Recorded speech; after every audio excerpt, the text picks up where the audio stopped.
नमस्कार दोस्तों, कैसे हैं आप लोग। मुझे उम्मीद है कि आप सब अच्छे होंगे और स्वस्थ होंगे। दोस्तों आज बात करने वाले भोजपुरी खेसारी लाल यादव का जो ट्रेंडिंग जो गाना गया था उनका टेंगे टेंगे लेंगे लेंगे। देखिए आप लोग, दिखा रहा हूँ आपको कि 10 करोड़ हो चुका है इस गाने का व्यूज़। बहुत ही शानदार गाना था, बहुत ही प्यारा गाना था, बहुत ही वायरल गाना था। और एक जो लड़का गाया था इनसे पहले, उनका व्यूज़, उसका व्यूज़ है 2 करोड़ और इनका जो व्यूज़ है इस वीडियो पे 2 महीने में भाई भौजी लेंगे लेंगे गाने का मतलब 10 करोड़ व्यूज़ हो गया।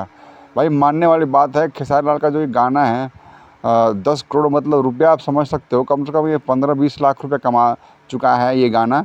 और गाने की लागत हुआ है 4 लाख, इस गाने का लागत हुआ है। और 15 से 18 लाख का बीच में, 20 लाख के बीच में पैसे का कमा लिया है, कमाई कर लिया है।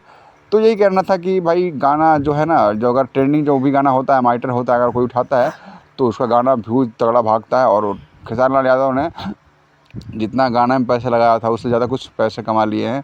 और उनका जो गाना है कि 1-2 महीने के अंदर एक मतलब 10 करोड़ टारगेट पूरा हो गया उनका, 10 करोड़ का।